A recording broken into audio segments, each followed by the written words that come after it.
Greetings and welcome to this Learn to Play video for Battle Spirit Saga by BanDai. Today we dive in with an expert who taught us how to play this game. If you do like this content, feel free to like, share, subscribe, hit that bell for more, or check out some of our other videos on things like One Piece, which is also from BanDai, or Flesh and Blood, maybe even Pokemon.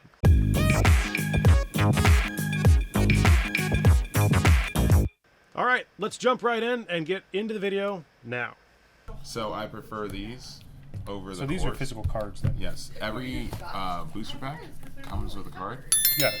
I can actually grab you a booster pack if you want to open on. So let's start with this. So we have two starter decks in front of us, and this is Battle Spirit Saga. Yep. So these starter decks, because it says ST01 and 03, where do these rank as far as, like, is this the best way to get into the game? Is this a bad way to get in the game? Like, where, if you don't know anything about this game, very similar to where I'm at, how do you start? Like, is this the recommended path? So if you were fresh into Battle Spirits, what you would typically do is grab two of the same starter.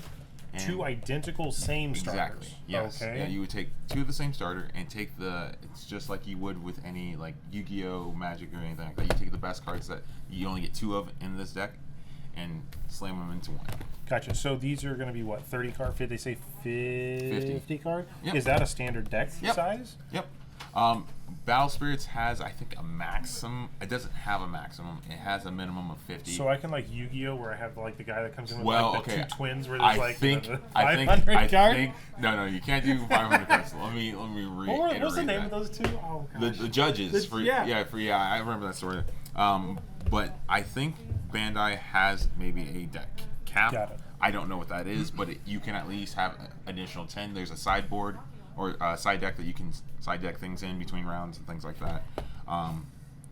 So with these, because they have pretty much everything. So if there was one of these, it sounds like there are multiple ones. I have 1 and a 3 here. Can you describe what the function of each of these kind of do? Oh, yes. So, or maybe before this, what is the goal of the game? Because maybe that dictates what these are. How would you, from nothing, just explain? Because I guess that's the part I don't know. Okay, so the whole point of the game when you're facing your opponent is trying to get them to lose 5 life. You start with 5 life, and you're trying to get them to lose all 5. Once they lose all 5, life are these cores. Yes, the cores.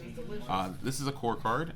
In each starter deck, it comes with actual cores, which they're little blue gems. Which one do you think is the easiest of the two to learn? Red.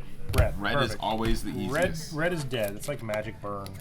So red in Battle Spirits, this deck in particular, has a lot of things that force your opponent to block, and which means you kill their creatures, obviously. So first and foremost, I have to comment that it's cool that they actually include what appears to be a mat. Now, does this have basic gameplay instructions on it? I think on the back of it does. Oh my gosh! Yes. Look. Yeah. So that's a bonus, because I know other games that currently don't do this. So, like, even though it's plastic or paper, like, this is nice. I like that it has something. That's cool.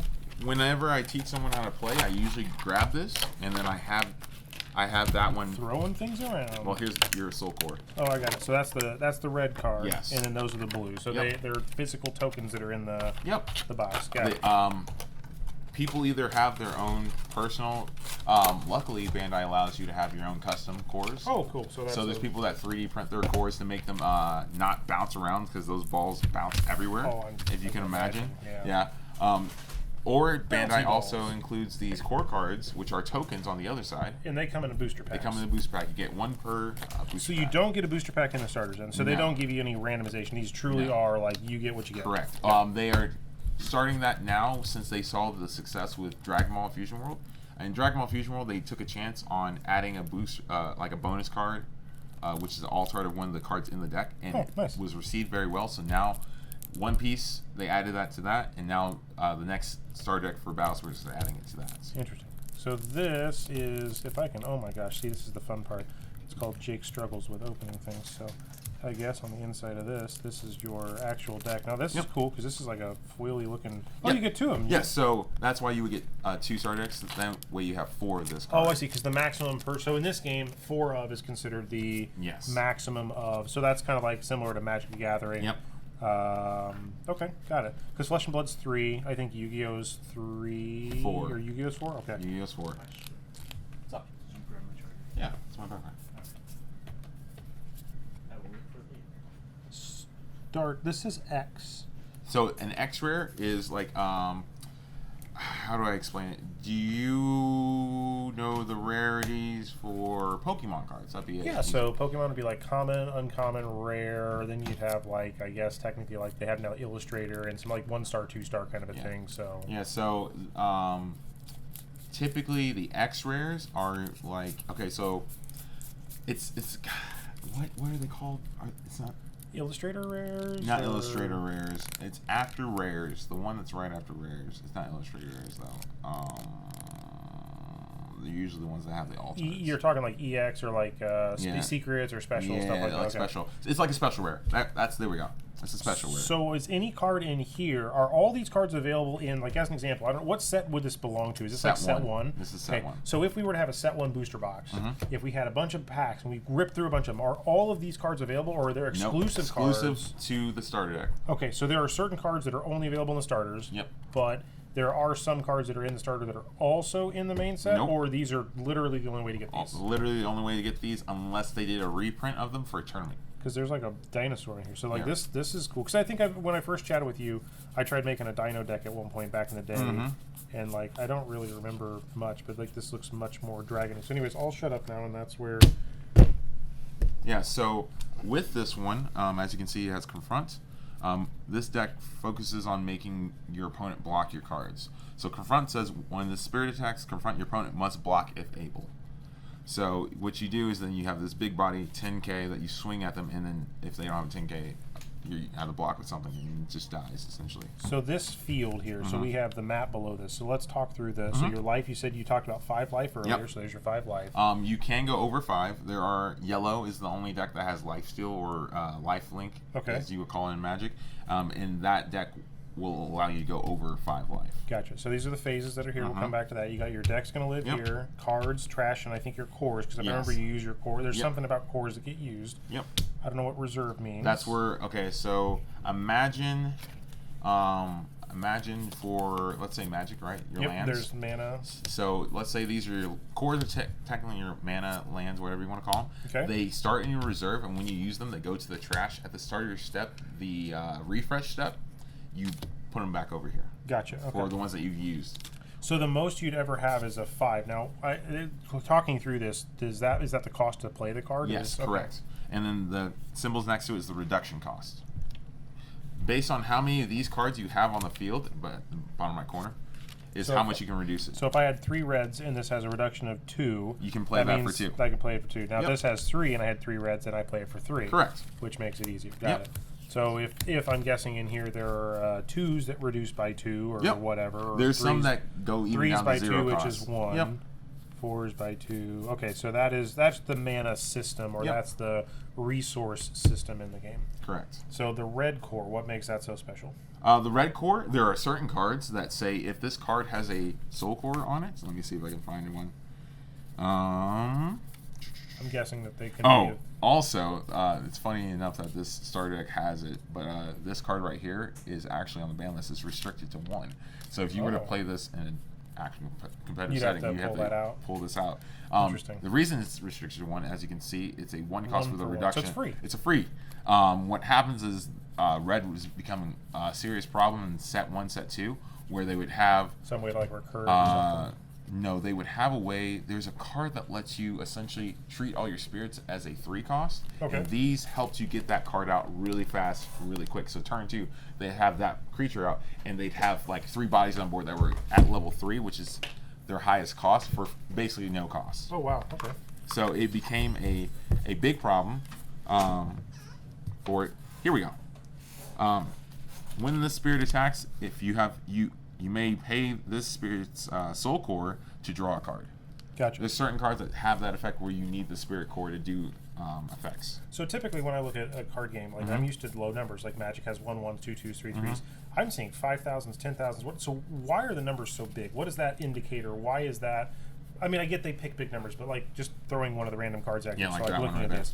So there's level. I'm assuming it's level 1, 2, and 3 based on what I kind of vaguely remember. But yeah, so depending on how many cores you have on the card. So this one, if you have 4 cores on this card, which we'll get into that a little bit later of how you put cores on card. And then that would be a level 3 at that Yep, point. and then it would have 6,000. Power. Yes, Okay. correct. So do you ever attack your opponent directly with stuff? Or Yes, do you always attack your opponent directly. It's like Magic where you choose.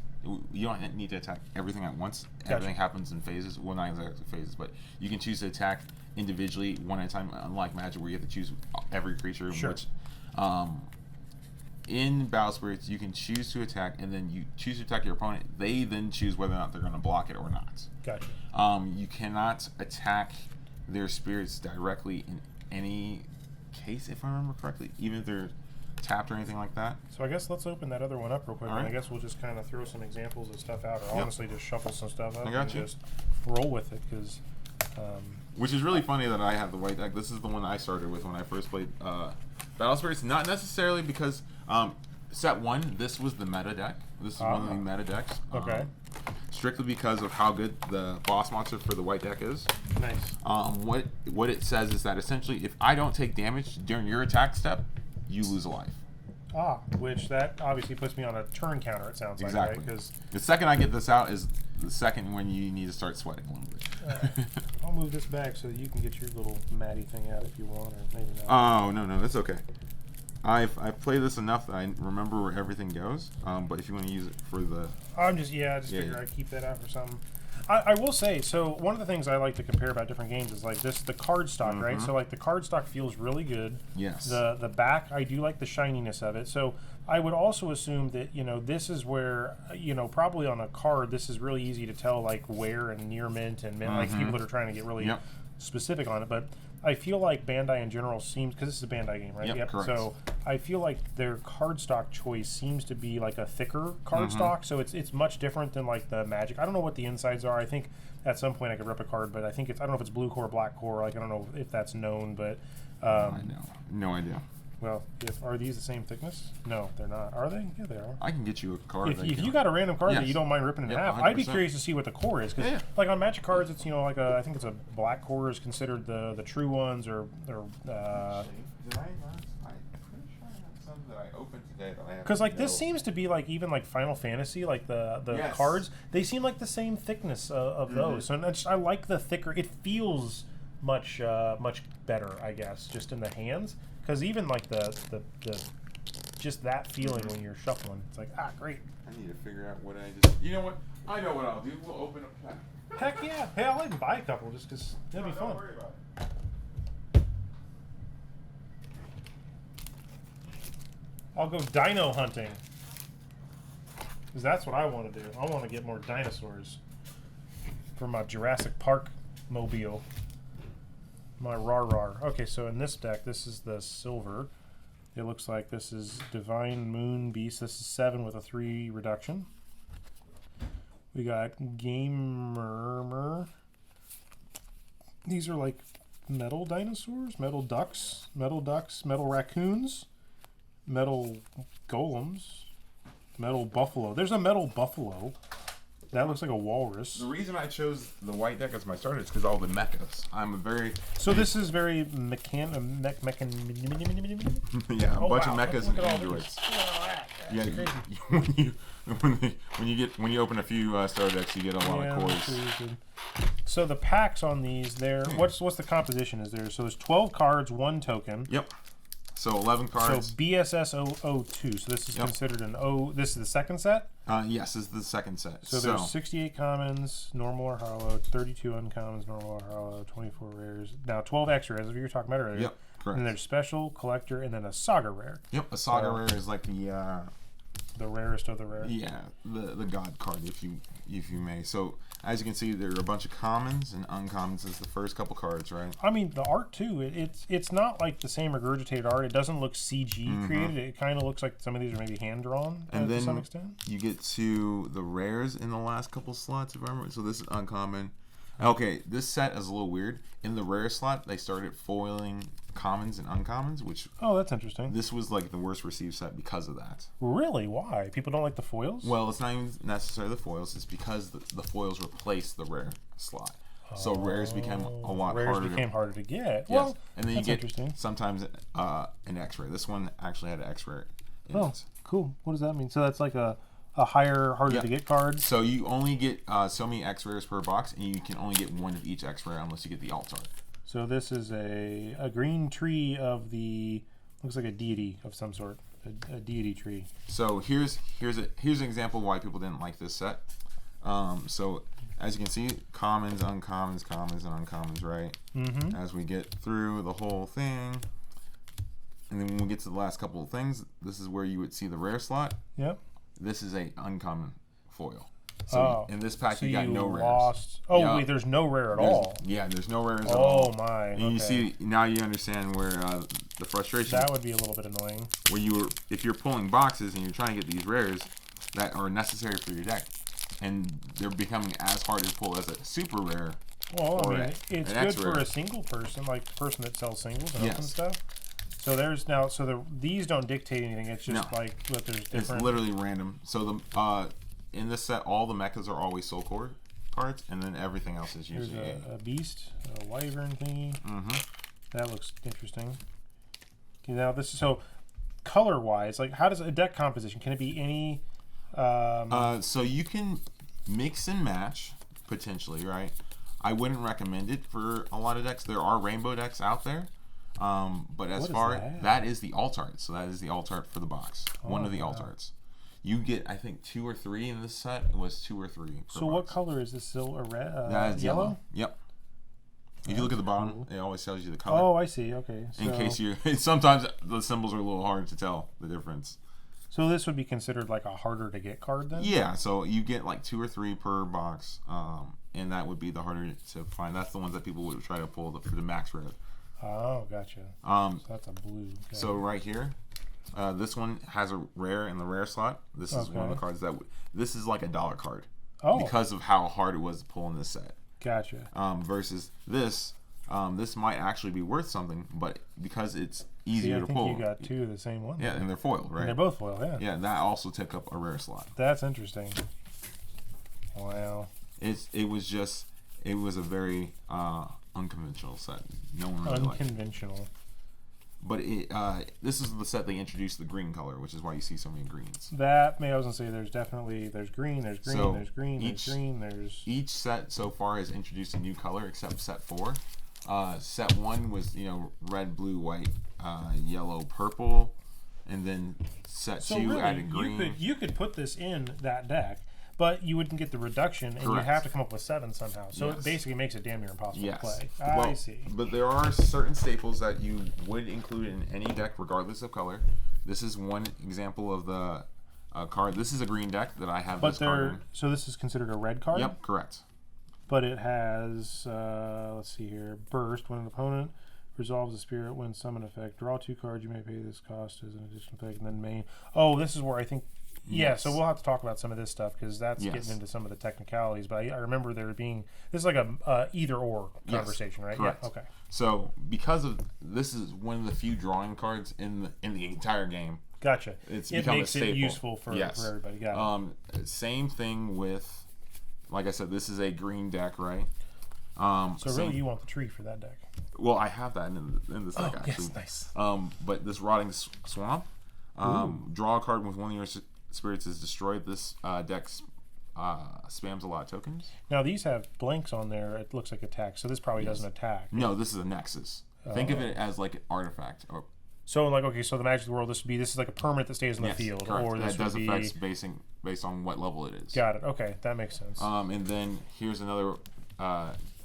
But it's not like card. like in Pokemon. It's not like a stadium that affects the whole field, is it? It's just, or I mean, I guess It that can. kind of does. It Okay, can. depending on the effect. And you can have multiple. Luckily, you can have multiple of them on the field. Gotcha. So they can be stackable, or okay. Correct. Interesting.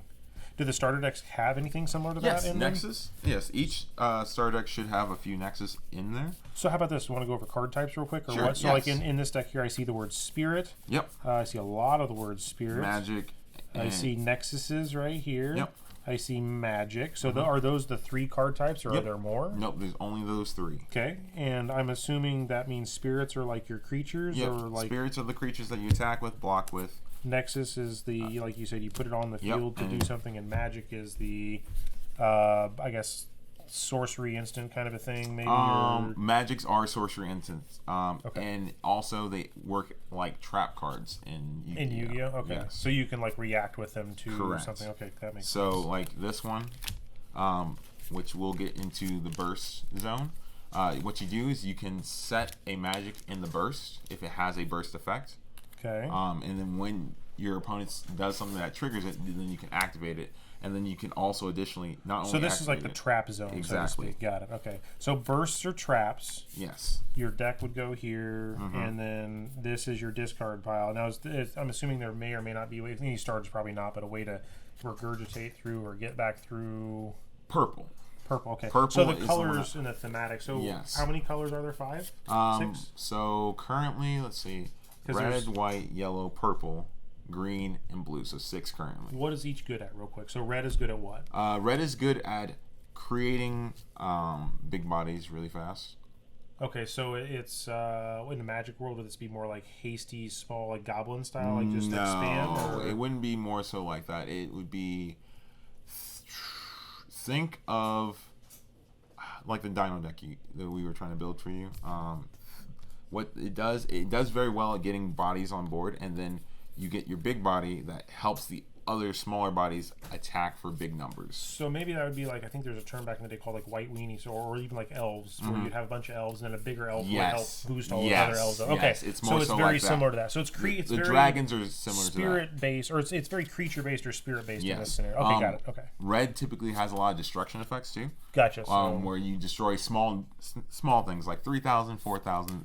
and you're talking at the power level. So like Yeah. if it said destroy 3,000, this was only level 1, it would blow that up. But if it was Exactly. actually 4,000, then that effect would no longer even work on it. Well, if it usually says 4,000 or lower. Oh, gotcha. So, Okay. So, but if it was a 6,000, then Yeah, definitely it doesn't matter. I was just looking for an example to understand. Got it. So red is a lot of blowing things up, confront, which forces your opponent to block. It's very destruction heavy. Okay. Not only does it destroy spirits, red also destroys nexuses. Gotcha.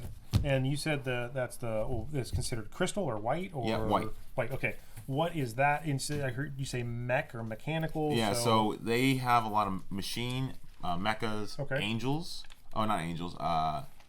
What would they be called? Let me see. Let's see if they have any in here. I think they do. It's what's her name? Machine, mecha, androids, and it is giant beasts and with ice princess.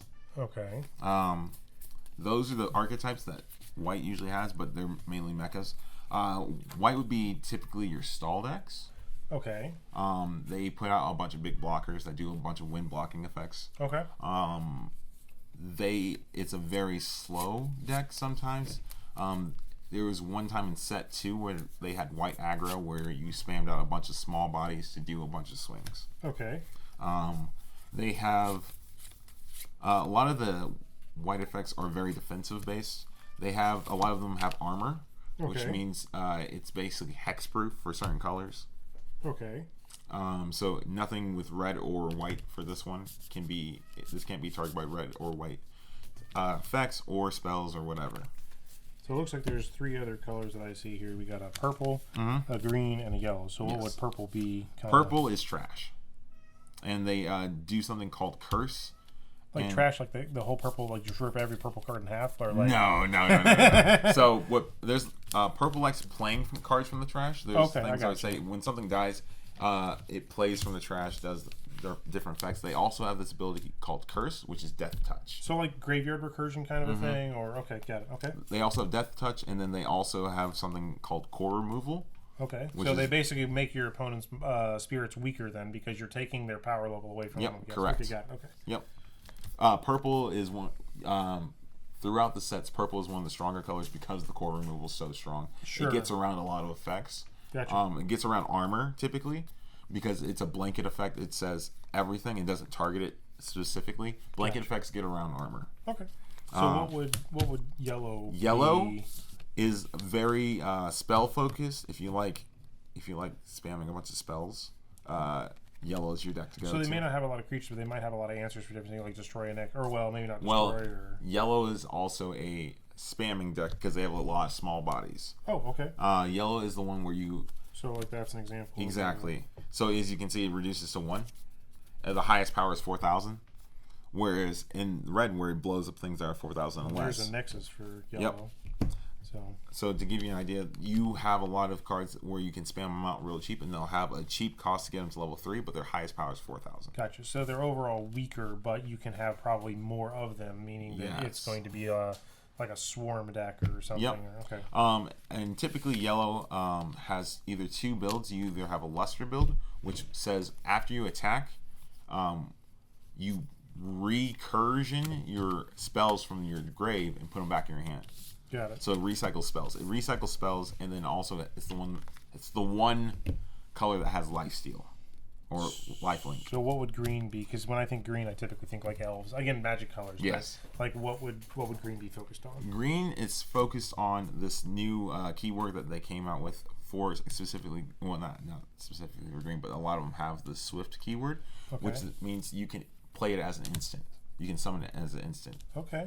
So what happens is. So it could look like I have nothing, but in reality, I got stuff in my hand ready to screw up your game plan. Yes. That green card earlier, which is why I added in this deck. You're talking the weird tree-looking dude. The weird tree-looking bug thing. It's a beetle, actually. Oh, I see. I see the little horn. That's cool. It's an armor tree. So what it does is that all of your insectoid and carabyte spirits in your hand gain swift. Oh, I see. So you can essentially... And that's only when you hit level 2 or level 3. Yes. So level 1, that ability doesn't exist. Yeah. But at level 3, it looks like it unlocks 2 abilities. Yep. So it becomes a very good... it's like a tech card. That's what I use as a tech, like a 1-0. Also, I mean, I'm not really feeling a huge amount of like texture, but like I can feel like there's some interesting texture on the bottom piece here. So that's kind of intriguing how there's like a... Like the X-rays typically have texture, but they save a lot of their texturing for their tournament cards, which I can get you some of those as well and show you what I'm talking about. Because like even on here, it seems like there's a little bit of texture, but here, not I have like, a card in here to show you what I'm talking about. Not like crazy texture, but a texture. Where is it? Because I think that's another reason people like certain games, right? Is either the aesthetic or the artwork, or even the feel. Oh, it says winner. Look, you must have won something. Oh, you're much better than me. So the winner cards. You're a winner. What it does, it's got this like emboss on it. I guess I don't know exactly explain it, but you can. Oh. Yeah, I can feel it's like a raised, especially on the edges. Like I know that this camera is not like the one that can probably get the super high quality detail, but like I love like even just the side here, I can see even the little texture, and that's something that I've seen on like if Pokemon started doing something similar to this with some of their newer style of cards, but like you can truly see the interesting, at least with my eyeballs. I don't know if the camera's gonna get it, but there's like cool texture lines throughout the whole back. And there's like areas that are almost raised, but it's raised just subtly enough to where you don't don't really see it, unless you know you're looking for it. Exactly. And there's they do that for a lot of their tournament promos, regional cards, things like that. They have a lot of really cool art for it. I think Battle Spirits has some of the coolest art I've seen. I mean, it definitely seems like the art here is between kind of almost an anime and a real like cross. Like there's, it's definitely science fiction in some capacity, but then it's not like the same regurgitated thing time and time again. Exactly. What were we talking about before we got to there? All right, so colors. What we they had did. colors. What they did. So, we talked about the board state. I think we know what these 2 decks we're going to look at kind of do. So what's a sample? I guess we could shuffle these things up and kind of show some stuff out. I mean that may be the next logical step. But I know that there's phases. You've kind of gone over some of the basic. I think that maybe the setup was something while I'm shuffling. If you want to describe that might be useful. I don't know the. So setup is pretty simple. Obviously, So when you say setup, where do you place your deck, your cores, all that stuff? I would say I know nothing. Walking in, I'm shuffling a deck, and I have to learn based on I have not read this, and you are demoing the game to me for the first time, as you are doing now. So, what important things are your life. You have 5 cores for your life. Okay. And so we're representing that with the 5 blue core cards. That, correct. Actually, I think that's part of your deck. Sure, you don't want to lose those. Yeah, so I use core cards. They're easy to use, especially when you're playing online tournaments. They're very visible. Oh, sure. I could see how that's very useful for a webcam game. Exactly. So I use these for webcam. It's just very easy to tell where they are. how many you have versus cores on webcam are very hard to tell sometimes. If you can imagine, you have a webcam and then you see these four little dark blue. Yeah, I can already see that's yeah. That's why they add a little yellow on the mat itself. Because if you have these things on something like that, it's really kind of hard to tell.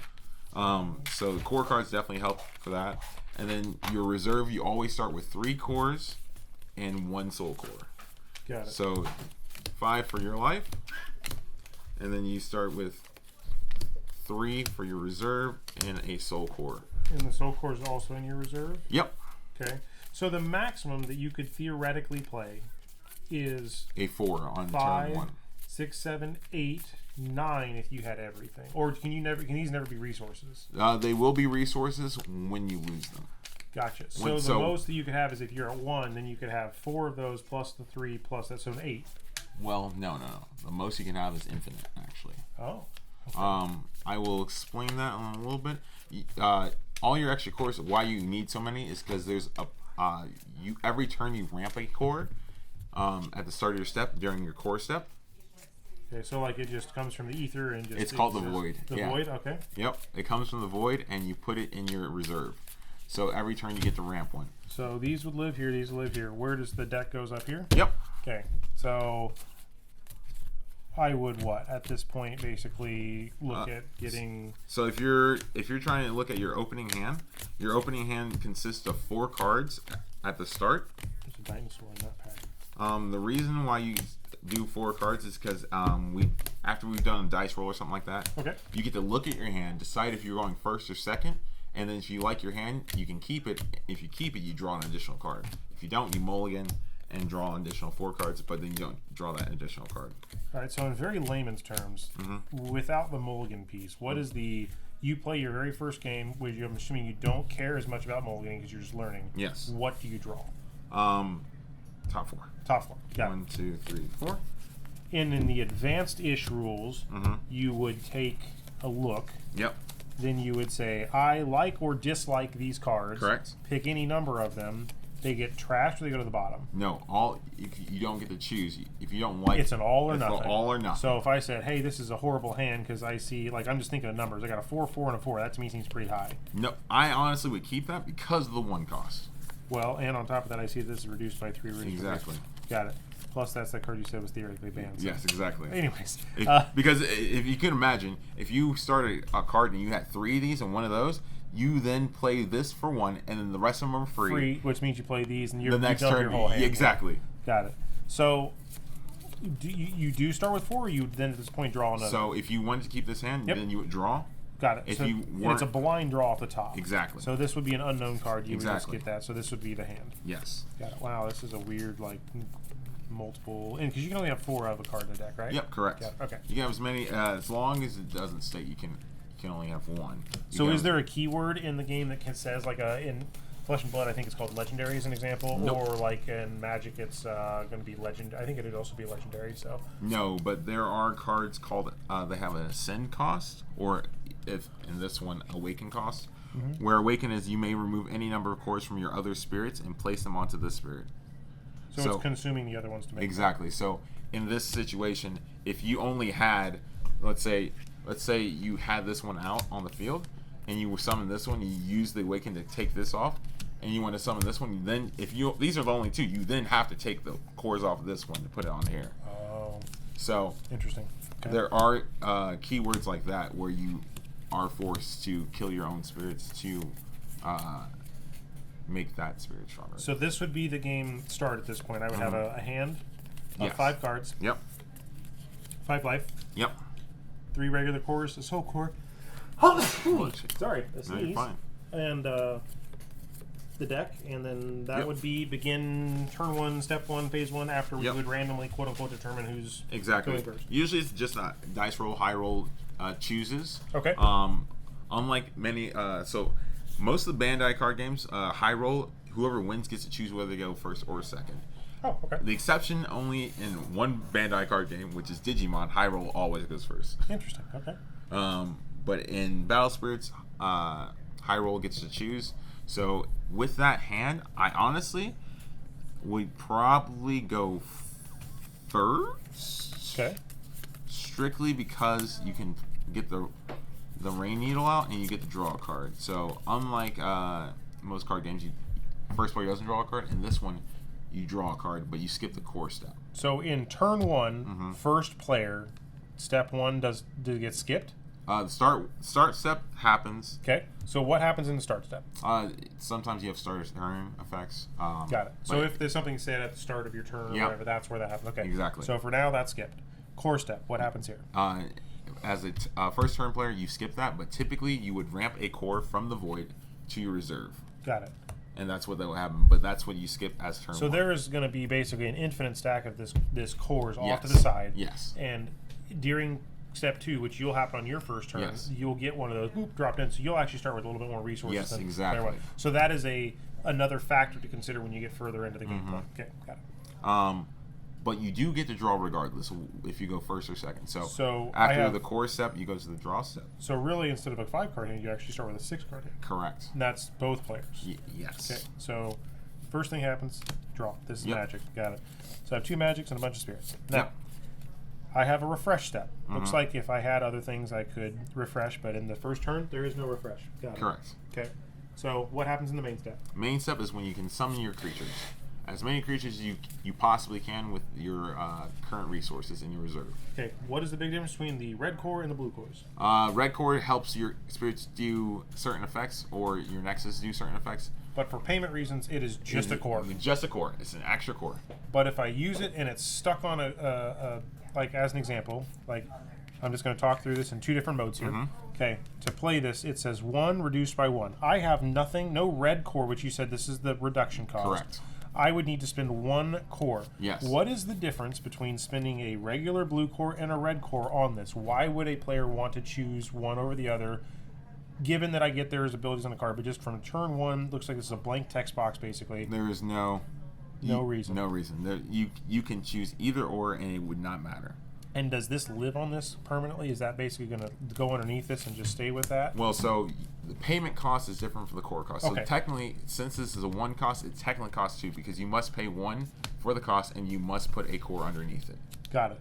So the multi-brain person here says you could pay with 2 blue cores. Well, you pay one blue core and you tuck a soul core underneath, or a blue core underneath. It just doesn't really matter.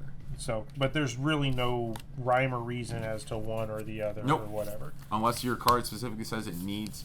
There are some cards that say wind summon if it has a soul core, do its wind summon effect. And this goes in the trash section? It goes in the core. Goes in the core section. Yeah, Okay. the card trash is strictly for your spirits, nexus, magic cards. Gotcha. So, do these have summoning sickness? Do they have? There's no or summoning sickness. Everything has haste. So basically, I could quote unquote first turn try to No. smack to head or no. First turn cannot attack. Got it. So that's another reason I ask. So Yes. we're in main step, but I need to do everything in main before I go to attack. So if I have Correct. 2 more cores, I now have 1 Reduction. reduction. But you have nothing. But I have 4, 4, 4, 4, 4 with only 2. So it sounds like I got the I got the bad hand. Exactly. All right. But because now you have, what also you can do is set your burst during the main step. So okay, what does that even mean? It is your trap card. Okay, so you're saying I can set this down here? Yep. Now, I can't put spirits there, can I? No. Well, there hasn't been a spirit release yet that has a burst, but I'm assuming that there will be. And burst is this keyword here with that core symbol, correct? Correct. So, walk me through this. So this would be face down over here. Yes. Why is that? What is that? What does that mean? Cost 1 versus that cost? So No. what so is the burst? You can play. You can do it for free when this requirement is fulfilled in red text. When that is fulfilled, you activate that effect for free. Basically. So when I lose life, I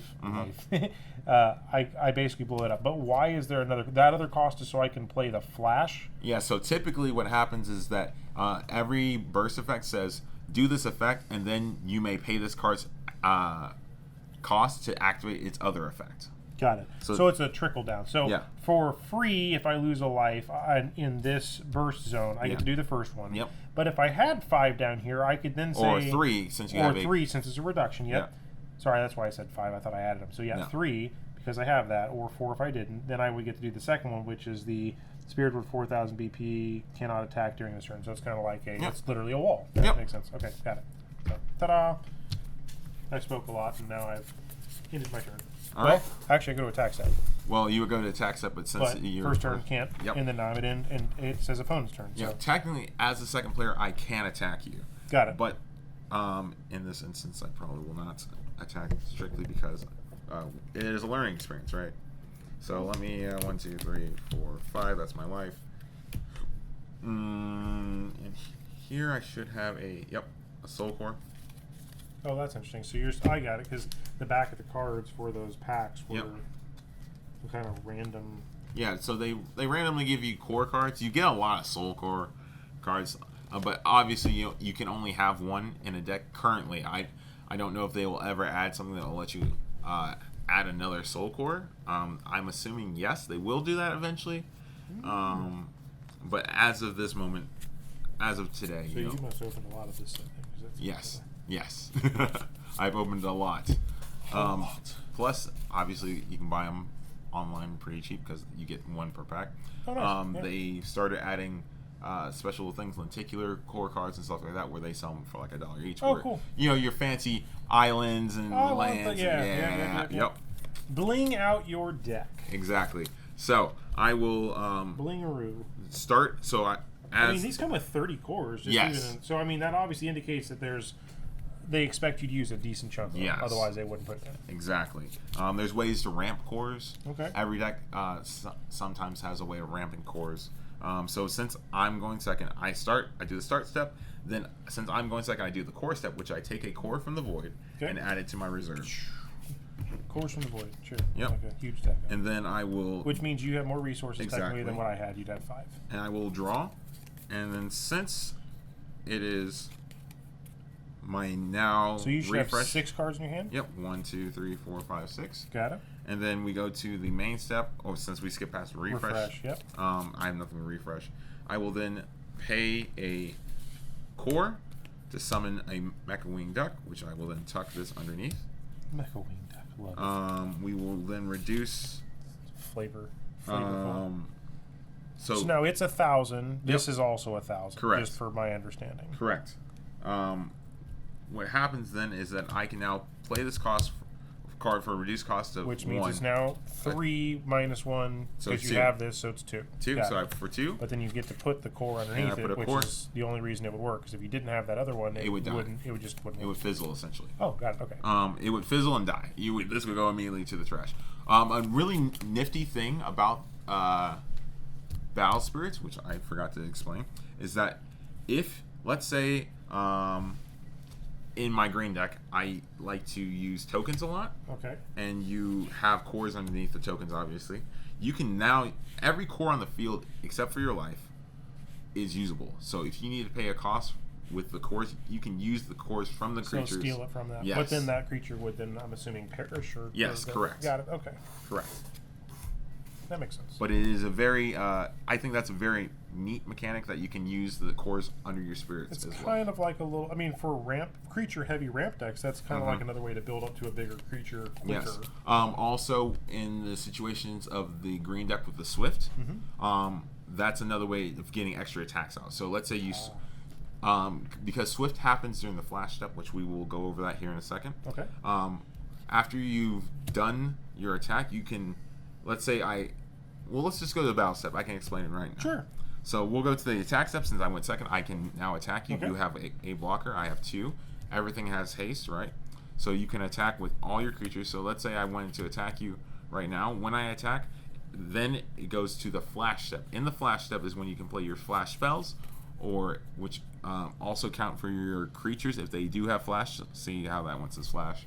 Oh, I see. Got it. So flash. So all those would be if I had the core count. Yep. Which is 4 reduced up to 3. Yep. So because I only have 1, that would still mean technically it would cost 3. I don't have 3, so it doesn't help. But you're coming in with 1,000. Now, do you get to declare what you're hitting, or do you just say, "Hey, I'm attacking"? I am attacking with 1,000. And what happens is then I say any flash, and then you would then respond with no flash, and then I would say no flash, and then we go into the next step of the attack step, which is any blocks. Okay. And then you would choose whether or not you are blocking with a creature or not blocking with a creature. So the benefit here would be really so if I say no blocks, what does the 1,000 do? Do I lose 1,000 cores? No. So the only damage that happens is based on how many cores are on the card. In set 4, we have finally gotten 2 core cards. Oh, so you're saying over here, this would take one of my cores if it hit me. Yes, correct. But if in this set you're talking about... Yeah, I can show you real quick. Where they added... it's the first set where they have added double cores to cards, which also count for it's reduction. almost like in Pokemon, they call it the Pokemon EXs, where when you knock those out, you get 2 prizes. Yes. So as you can see right there, where it's 2 cores versus the 1 core. If this was to hit you, I would lose 2 you cores. would lose 2 life, essentially, right? Got it. Versus here it's only 1. Got it. Obviously, they've made a system to make sure that this is costly to get out because you are swinging for 2 instead of 1. Well, it looks like it's a 6 produced by 3. So. But the Ascend, I have to remove so many cores off of a spirit to.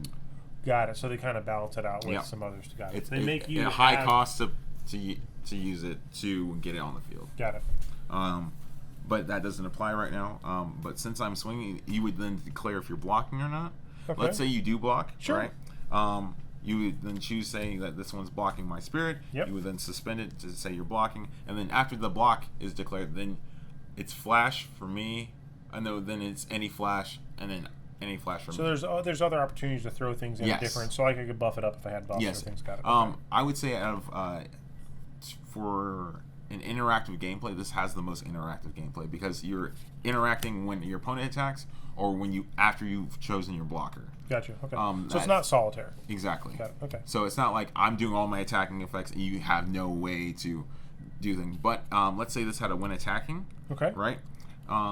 Those would resolve before we go to the flash step.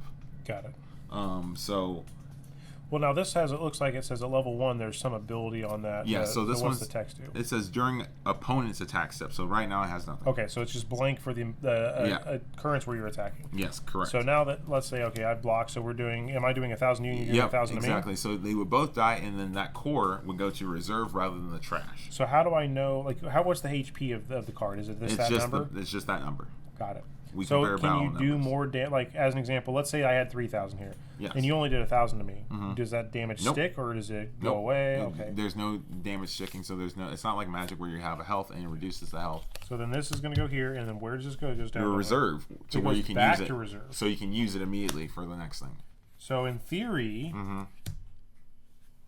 do me a favor and well, okay, it still would make a difference. If that was there and I had another, that's where I was saying I would have had a reduction to do the 4. I still don't have Correct. 4. Correct. So I could have flashed that in if I had Yes. 1. That makes that's kind of an interesting concept. Mm-hmm. So okay, I got it.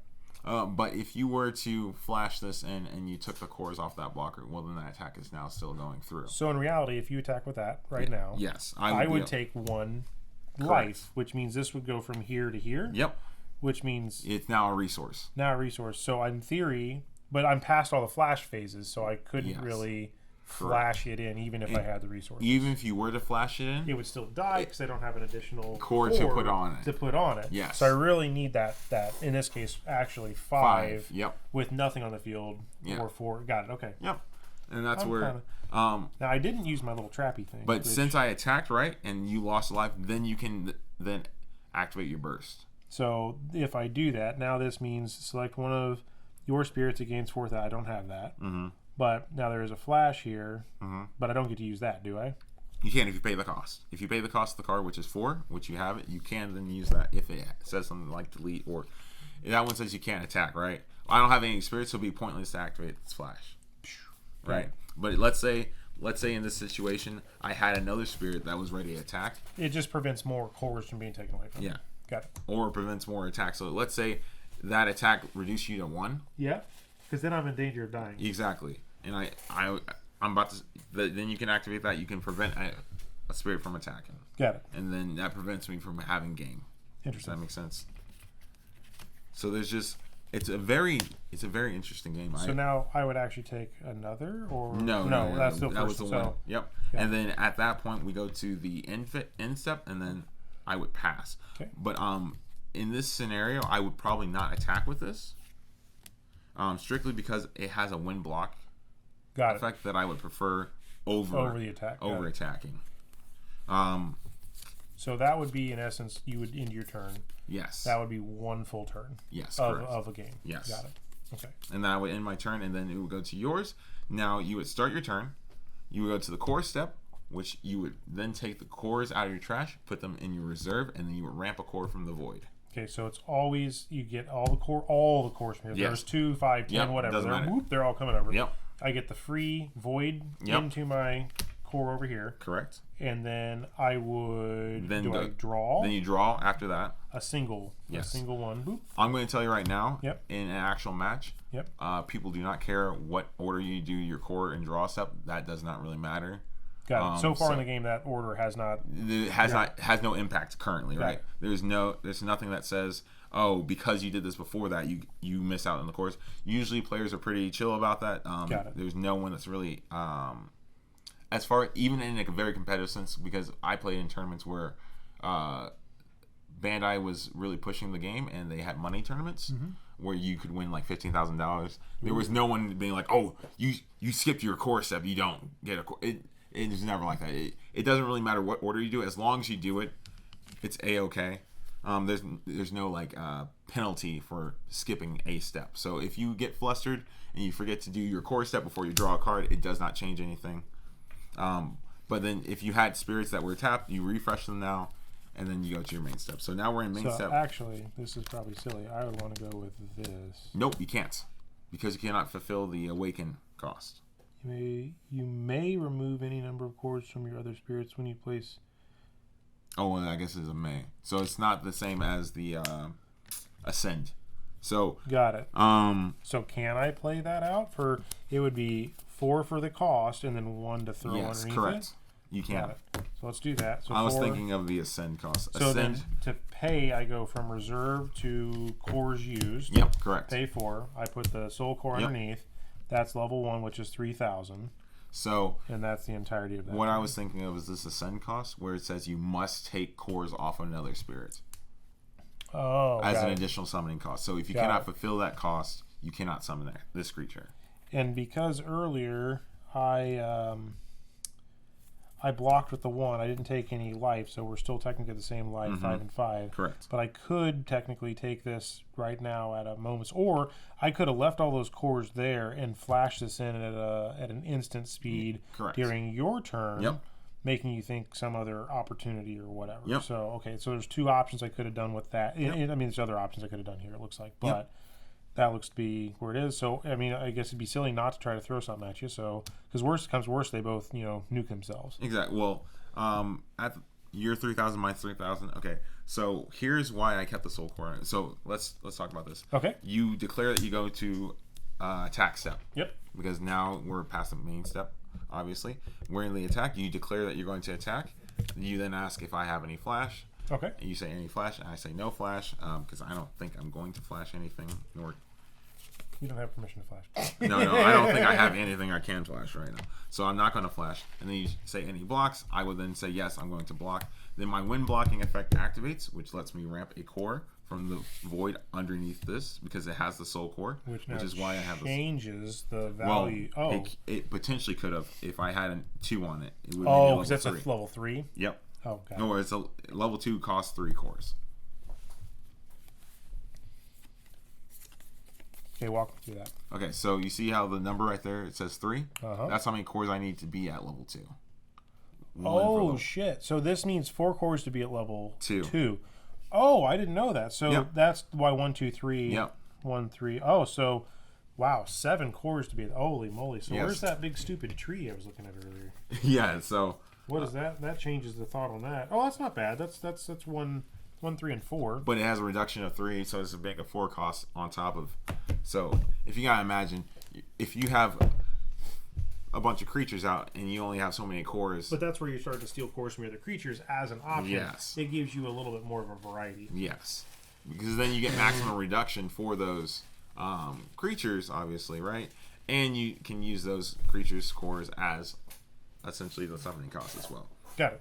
So, because I'm blocking, I do my wind blocking effect, and then after that, I ask any flash, No flash. and no flash for me, and then we finish the battle. So we were both So at in this 3,000. case, we would both blow up. Yep. This would then come to me, but you would now get 2 cores Yep. in your reserve, and this would go over to here. Yep. And then I would. That's my attack step. My end step is nothing at this Yep. point. And then it goes to my turn. Now it's you. Got it. Okay. So then, starting my turn, I do my core step. I take So all the you cores from now my have a trash. lot more cores. Yep. You And get then another I one. get one from the void, and then I draw. You really do need to stack up 100 of these damn things. Yeah. Jesus. Yeah. If you can imagine, it gets pretty hectic. We will then. I love it. Hour in, we're at like turn 2. Exactly. Love it. We pay 3 cores here. I will bring out a Sea Beast, Oh, that's a big narwhal. Dugon, and then I will.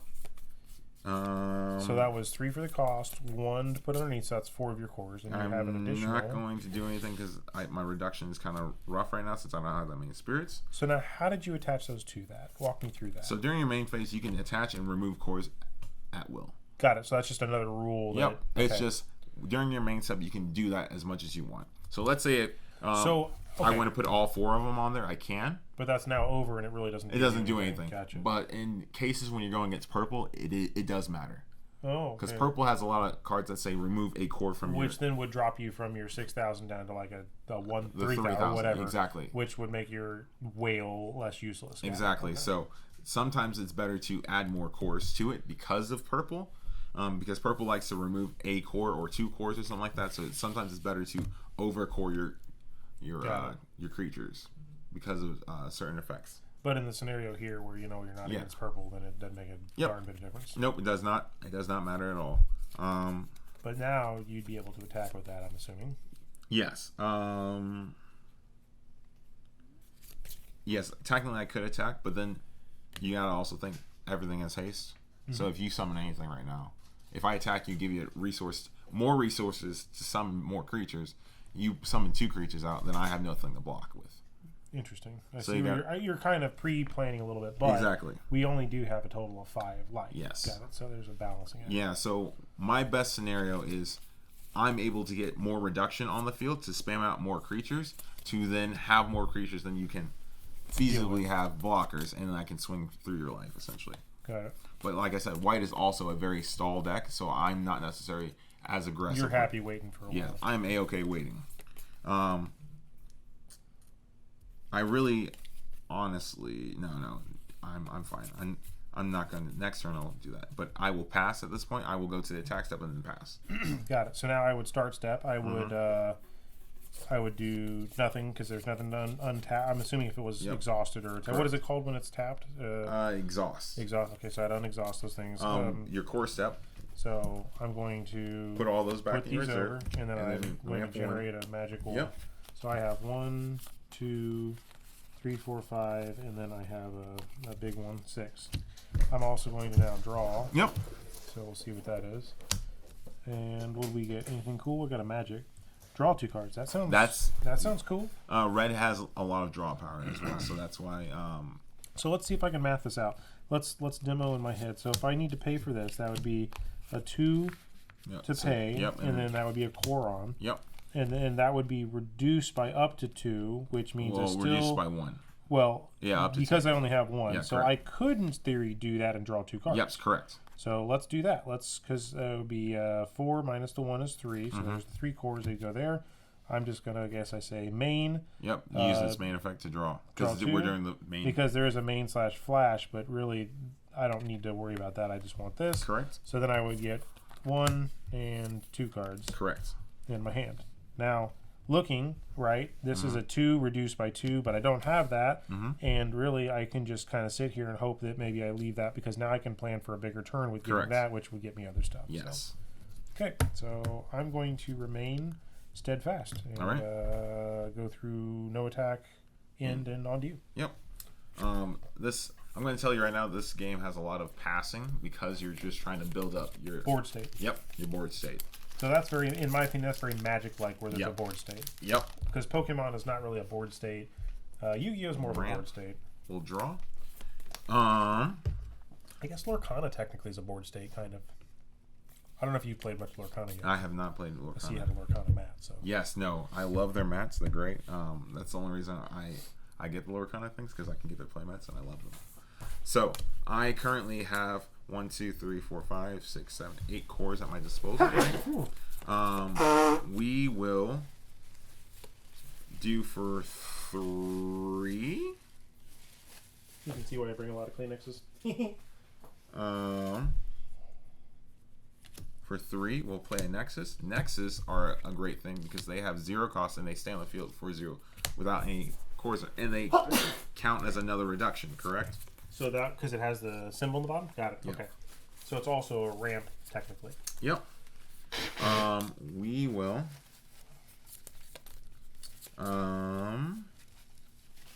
do what?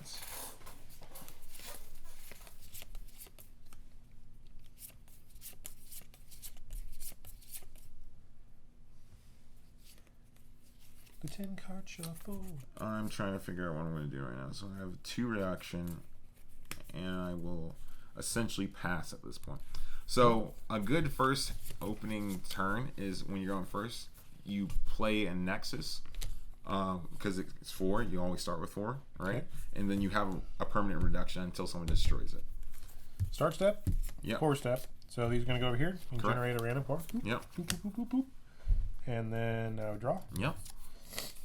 Ooh, I had a Nexus. Yep. All right. So let's look at my options here. Let's start with maybe this. Yep. That one's good. So that For is 1? going to be 2 reduced by 1. Mm-hmm. So it'd be 1 core to spend, 1 core on. Yep.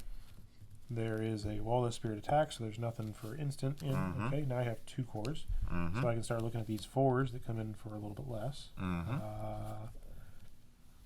I have 1, 2, 3, 4 cores. So let's look at a 4 reduced by 3. So let's not waste that. Let's do a Nexus. Let's do a 4 reduced by 2, which is 2. Mm-hmm. Now, do I have to put a core underneath You do that? not. You do not. As you see, the level 1 is 0 cores. Got it. So that means now I have 3, Mm-hmm. which means I technically have this For 1, correct. for 1 cost Yep. with 1 core. Yep. So I feel like I just ramped to hell and back. Yep. And that's how the board state can change immediately. Which now it's a bigger threat for you, I think. Yep. Because I only have 1 blocker. You have 3 attackers now. Yep, that's the way it appears. So,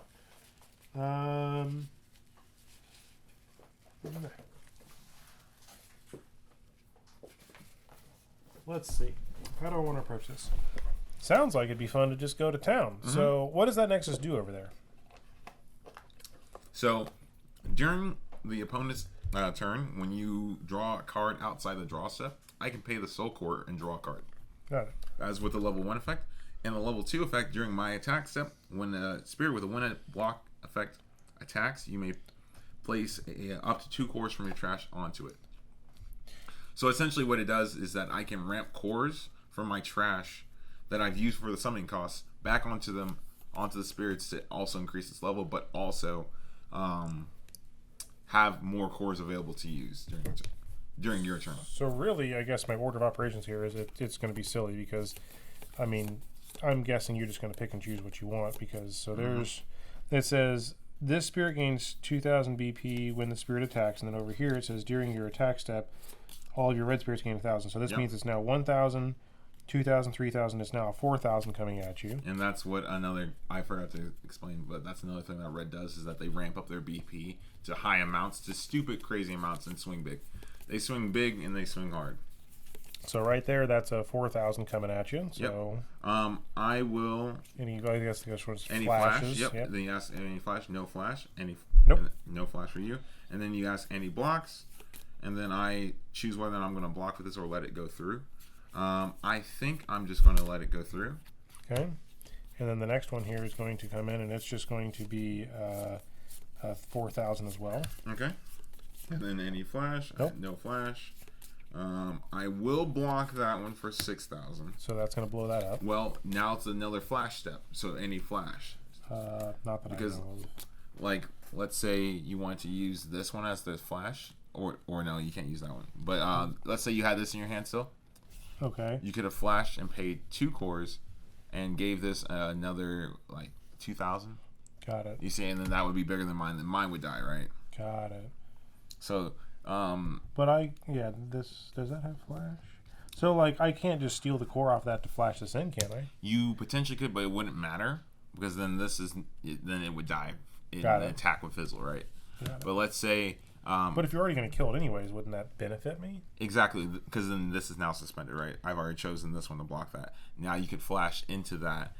So, I mean, is that... It sounds cheesy, but is that legal? Yeah, because that's the flash. So, in my eyes here, that would make... Because I still have at least 3, and if it's going to die, and I know the core is going to disappear... So you use the core to pay that, and you would steal core off of something else to put it underneath. So you're saying I use that core to pay... Yep. Okay, so it would go boop, and this would die. Yep. And then That's still tapped. Yep. And then I would say I'm sacrificing this to give that core to here. And then now you have another attacker that you can attack during the step. So I can or cannot? you can.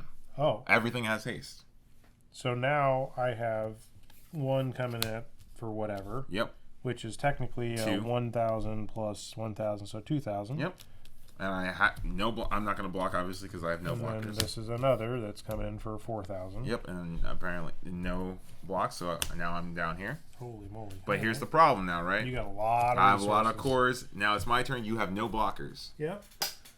And So- we can see what happens. All right, so now we go to my turn. Since Yep. you're done, I will core See step if I made a critical error. and then draw. What's really funny about this, I'll draw for a turn and then I'll refresh, is that this was a big issue that a lot of my people I would demo with made. They would go very aggressive really quickly, and then I would just come back after getting all these cores. Well, because I only have 5, so you have to hit me 5 times now. Yes, correct. With 5 things. Yes. And I'm dead. Yes. So the question is, do you have 5 things to hit me with? That's the question. Yes, and well, because I have so many cores and now I have 2 reduction. How many bodies can I get on the board for That's really the cheap? question. So for 2, we'll play Grey Garmer. Okay. Tuck this underneath. Yep. Now we have 3 reduction. So for 1, we'll play Mobile Golem. Tuck this underneath. Yep. That's 3. For another one, another Mobile Golem. Yep. Tuck this underneath. Yep. Now you can see. But the question is, do you have one more that you can nail me with? The answer is probably yes, but we'll find out. We will do this like this because I have resources I can use here. So we'll tuck these 2 under here. We'll take these 2 from this one and move them over to this creature. Oh, no, I only need to move 1, so it's A-okay. Yeah, we only need to move 1. So now I have 1, 2, 3, 4 creatures. Well, you have 2. And we will go to attack step. Yep. We will then go to here and we will attack Okay. with Grey Garmer. This now activates. Since I attacked with something that has a wind blocking effect, I can take 2 cores from my trash and place it underneath. Okay. So now it is up to 5,000. Okay. And any block or any flash? Nope. No flash. Any blocks? Nope. So then you would take a life. And it would be, and then are you want to activate your burst or anything like that? Oh, by the way, you can look at your burst anytime. It doesn't matter. Because sometimes, I'm going to tell you right now, sometimes I place a burst and I'm like, what did I place down? So to play this burst, I still have to pay that cost, or I pay just the No, single? it's just for free. So you don't pay any cost to activate the burst effect. You only pay it if you're activating the secondary effect. So I really need to get enough to be able to flash the 4,000 or less, but at this point it wouldn't make a difference. Yeah, exactly. Got it. So the answer is no. All right. So then I will pass because I'm A-okay right now. Oh, I thought you were going to try to, pop me No, down. no, there's no point. I only have 4 attacks. You have 5 life. Got it. If I was able to get another creature out that turn, then yes, 100%. If there was some way for me to get those cores from the trash again during my main step, I would 100% have got another creature out and just swung for game. Got it. So these cores now come back over here. Yep, correct. This core magically goes back over here. Yep, From the void. I get 1 card in hand. yep. And then you would refresh and do all the things. And those came back. Now what do I got here? Okay, This so you is- got another burst. Let's say you like this burst better than this burst. You can then choose to trash this and place that in that burst instead.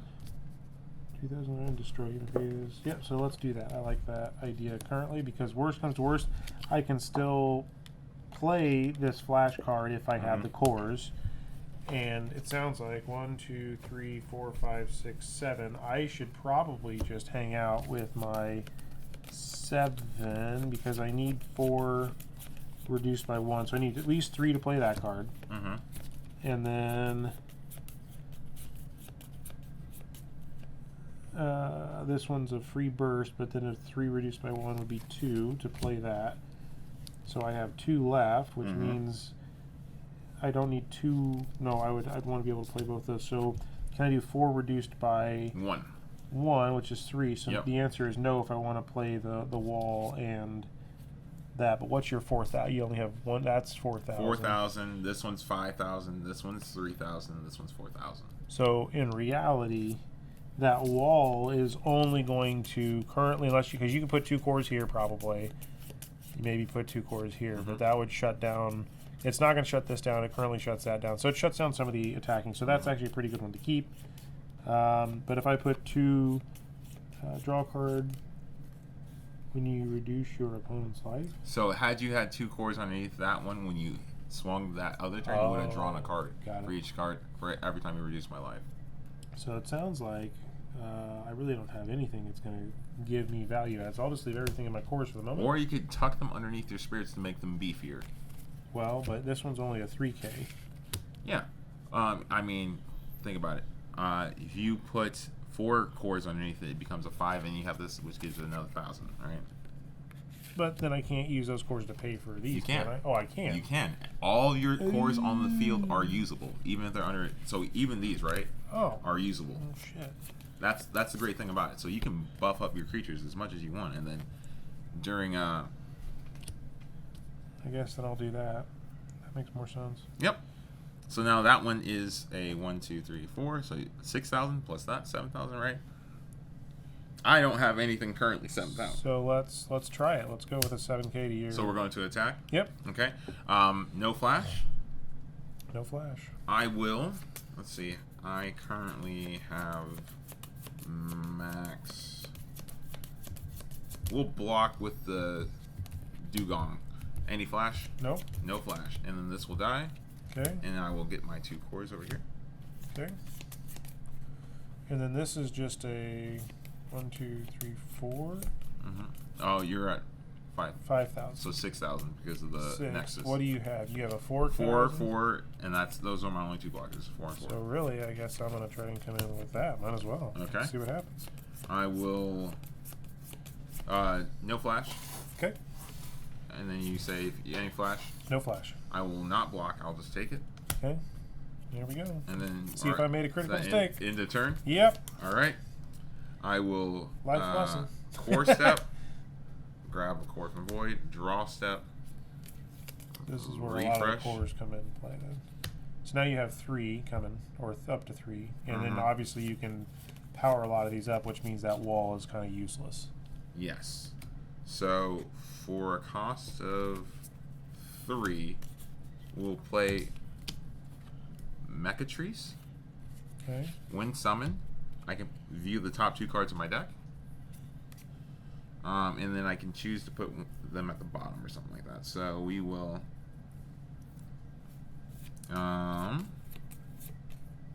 This is kind of rough. I'll place this one at the bottom, I guess. Okay. We'll place them both of them. I don't really need them both.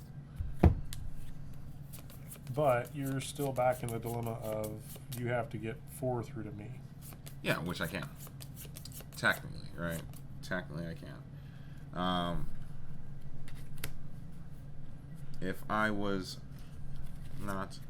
some kind of gambling man, I would need. So for 3, I could summon something.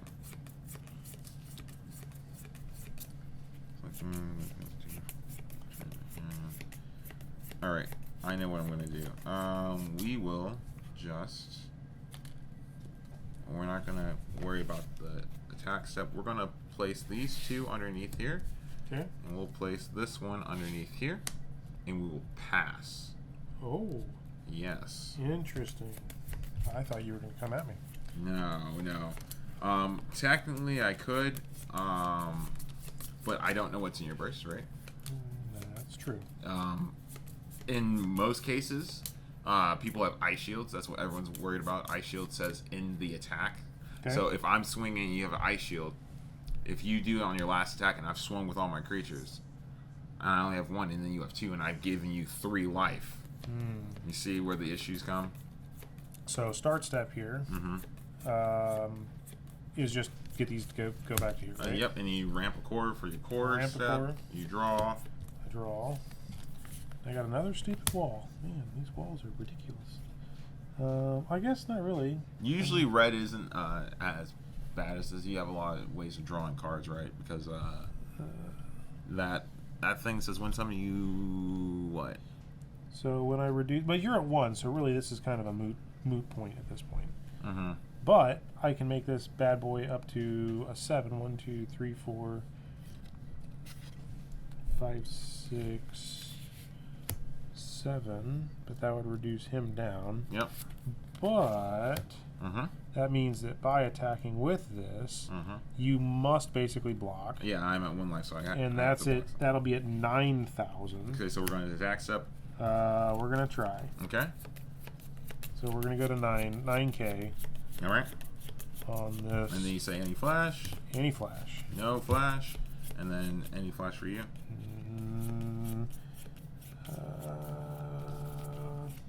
You cannot activate the burst one slash. It's No. only the ones that's in your hand as flash.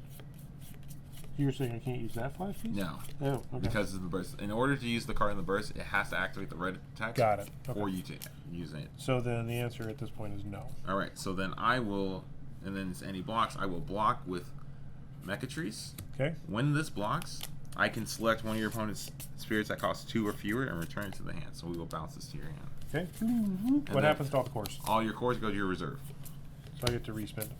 Yeah, and then any flash, which now you have a flash spirit, which because I bounced it back. But in order to play it out, you now need to. 2. Yep. Well, reduce it by 1. So it'd be Yeah, 1. 1 spend. Right? Yep. But you can put, if you want to put 2 on there, you can. But I don't think it really. I don't think it matters. makes a huge difference But at this point. it's essentially I made you waste a core. Sure, I see what you're saying. And then this dies. Okay. This goes over here. And it's still your attack step. That only has, but I can't move these cores over now. Nope, correct. Unless you did the awaken effect. If you did the awaken effect, then yes, you could. You may remove any number of cores from your spirits and place them onto this spirit when destroyed effect. So you could have technically taken 3 off of there and put it on there because you would have still been bigger than my creature at the 4,000. And that would have worked. And then you could have went up to your level 3 on that one. Does that make sense? Yeah, but that's still not going to really yeah. help. So, I mean, you're going to block either way if I come in, Mhm. and it's going to blow this thing up. So it's not even worth me You're learning. attacking. You're learning. Guess it's on to you. All right. I will- Although, so that doesn't do anything. Nope. Because it was level 2. Yep, I will core step, draw steps. Now it's kind of like a game of Exactly. wait and see, I guess. Yep. Or kind of like a chess. For cost of 2, or not 2. Jeez, cost of 4 is what I need to say. That's We play bad. Buffalo Bill, and then we will tuck 2 underneath it. So it's 5,000. We will take this, tuck it underneath, 8,000. and then we will take these 2, tuck it under here. Okay. Now, Buffalo Bill says during your attack step at level 3, all your spirits, when this spirit blocks effects, also activate when attacking. So, I can now activate my 1 blocks during when I attack. So, we will, for 3, I think, is what I need. Now, we'll just go to attack step. We will go to attack step. We will swing with Buffalo Bill. When attacking this, we can take 2 cores and put them underneath it. now it has just a bunch of cores. And what it will do is when this spirit blocks counts as when it attacks, I will bounce this guy. Okay, so before that happens, I understand I have something in my hand that has flash. Yes. At least that's what I understand. Correct. Right now, it is reduced by at least the red. If I'm going to lose that, can I spend from these? You can, but how the effect resolution works is that my when attackings happen before the flash step. So here's why I'm asking. So if I understand right, it's going to need 3. If I steal 2 from here or even 1 from here, the 1 from this that I know is going to come back to my hand anyways, or will that kill it, period, if it's gone? So it would kill it before it would bounce back to your hand. So I need to use 2 from here and 1 from here. So if I were to use these 3, boop, boop. Yes, you could, but... Can I use this flash ability? No, you could not do it at that timing. Okay. Because what happens is that this resolves before the flash step. So it would bounce this back to your hand before you could do the flash. After it bounces, then the flash step happens. Got it. So, but in this case, I don't think it makes a huge difference because it's not affecting the creature. But okay, that's going to go here. No, back in my hand. that goes to your reserve. Oh, goes to that reserve. goes to hand. Yeah. That goes to hand. That's what's in my hand. But Well, now this is not in your hand. This is on the that's field. on field. But now I can use. I guess I don't need to use as much off of there because I still have the 1, 2. So I can reduce the 1, and I need 3 to play for this. So I can go 1, 2, 3 to say flash 4,000 or less can't attack. Yes, correct. And just hope that that does something. Now,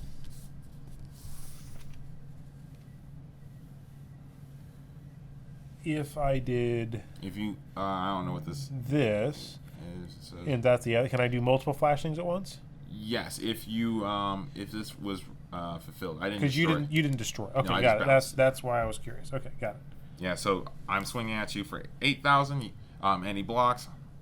I guess the answer is Well, I have any no, flash at this point. Any flash, which you did flash the flash firewall, was right? Not gonna. I mean, I guess I could try and flash him back out if he's in my hand. Yes, correct. You flashed a firewall, and Yep. then technically I would be able to flash something, but I'm not going to flash, and then it would go back to you. So that I would be able to steal 2 off of here. Yep. So 1 goes to it. Boop. Back out. Mm-hmm. 1 goes here. Mm-hmm. And then I will say I will block with. Yep. And then we go to the block, and then you would block that. It would die, and then that goes to your reserve action. Oh, reserve. Okay. Mm-hmm. And then I will pass at this point because you did the firewall, so nothing with 4,000 less can attack. So. Well, because that's 1, so it's 4,000. That's 2, it's 3,000, and that's Yep. 2. So okay, that did kind of save me a little bit. Yep. then. Got it. All right. So now I have these. Mm-hmm. This is going to come over to here. Well, Yep. actually, because technically we're going to untap. Then I need to void into something. Correct. Draw up to something. Yep. I know you wouldn't necessarily know I have that, but I have Yep. another one of these available. Correct. So I have 2 affinity. There are 2 Mm-hmm. lovey doves. Got another one of him, so that sounds cool. But he's also flash, so I might want to make it seem like I'm defenseless and hope Exactly. you go for something. Exactly. He is a big baddie, it looks like. It says, when summoned, select a red spirit card from your trash, return to your hand. So I like this. So what I'm going to do is I have 2 affinity, but I'm going to use 3. Yep. So 3 go here. This come, put Yep. the soul on. Yep. Select something from my trash. Now, Red spirit. I guess that sounds like it's a freebie. Yep. But it doesn't have flash. Now, this one does have flash. Yeah, so you could bring it back to your hand. So I kind of almost think, even though the freebie's there, Mm-hmm. maybe I should do the flash because I have. Well, in order to do this, right, it's 2 reduced by 1, so I'd have to spend 1 to get 1. Yep. So that actually, so I can't. I really need to do that because that's I get more creatures out. So I'll get this to my hand, and that has to come to Yep, there, for free. Yep. Correct. and then really that would let me still pay 1, flash that in when I Yep. need to. Got it. But this is 4 on here, so it's still 6K. Yep. And I might as well at least put pressure on you because that means that it's going to kill one of these if I Yep, understand that. correct. So we're going to come in for a 7,000 minimum. 7,000. Okay. I will. No flash. No flash. I will block with my 4K. Okay. And then any flash? No flash. No flash. This will die. And this will go to my reserve.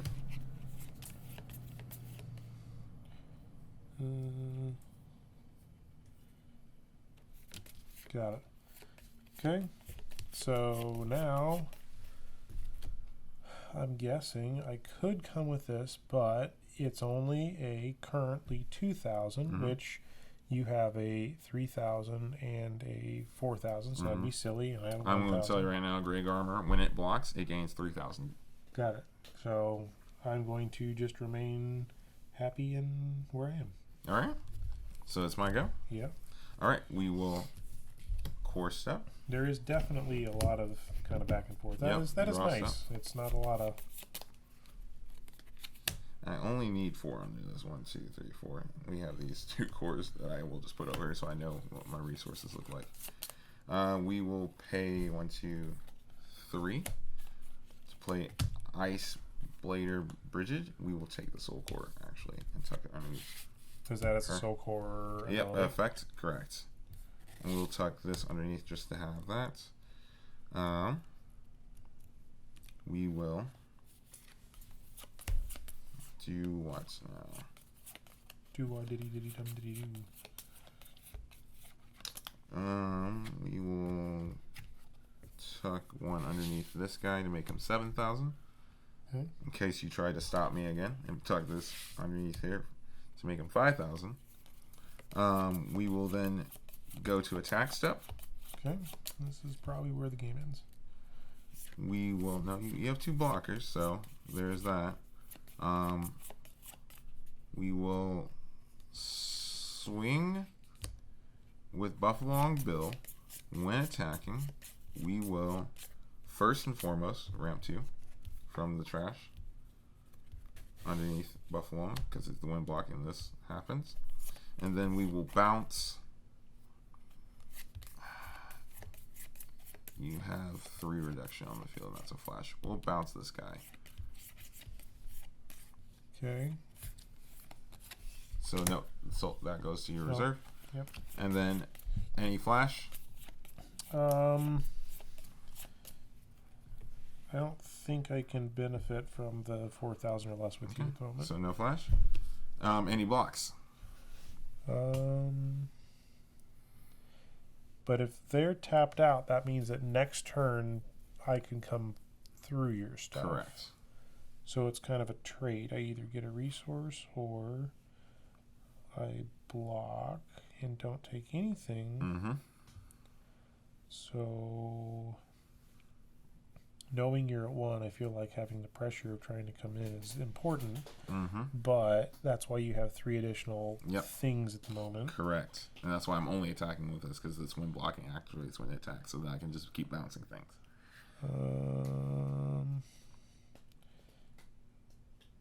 Knowing that I'm going to do that, and he's at how much? What's his? 8,000. 8,000. So anything you block with will probably die. But if I would have kept him open, then that could have been a trade. Which, Correct. But if you had kept it open, I would have just bounced it because they would have been a trade. Guy, I can bounce anything cost of 5 or less. Got it. I guess I'm just going to take the 1. Okay. All right. And then I will pass. Now, do I get to have the flash step again? Oh, yeah. After the block. So after the block step, there's the flash step there. Since you chose no blockers, there's another flash step. But you could flash. So I was just thinking that I can bring... Yep, technically you can flash. That in. So you pay 1. It goes to the trash, but it doesn't really quite matter because I already passed turn. It would go back during your core step, all that good nonsense. So this would come over here. Uh-huh. Okay, got it. So now I get Core. the start step done, 1 core, and then I draw. Yep. Nexus.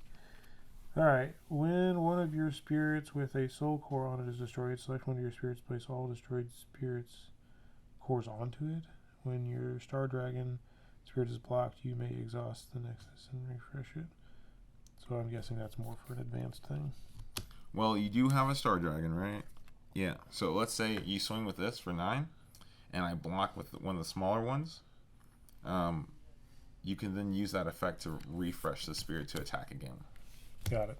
So it just gives you another attack. So right now, if I'm understanding, you only have 3 blockers. Correct. If I can get a total of 4 things out, Yes. then I can basically do crazy stuff. Yep. So let's see. This cost 1, 2, 3, Mm-hmm. and then I can put the thingy on it. And then you do its when summon effect. When summoned, select Yeah, a right. red card from your trash and return it. So the idea here would be hopefully something like this. Is it just a red card or is it a spirit? Red spirit card. Red spirit card. Yep. So like that would probably be a solid example. Yep. And then what I can do with that is hopefully, this would be in my hand, right? Okay, so then I would say I want to put this out, which if it reduces by 3, 1, 2, 3, that means it's Cost pay 4. 1 and put 1 on it, Mm-hmm. like that. So 1 here.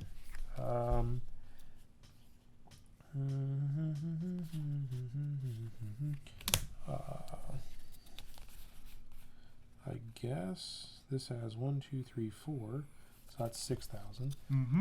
So we will, Go to attack step. yes. Okay. So the first thing we're going to do is we're going to try with this little Bunky Dunk 2 coming at Okay. you. No flash. Nope. I will block with my 7, I guess. Okay. This blows this up, right? Yep, that would die. And that, or any flash. You have any flash right now to activate. Not flash at the moment. Okay. So the next will be, we'll come in with this dude. Oop. With It's 1,000. 2,000 because 2,000 because the Nexus. All right. We will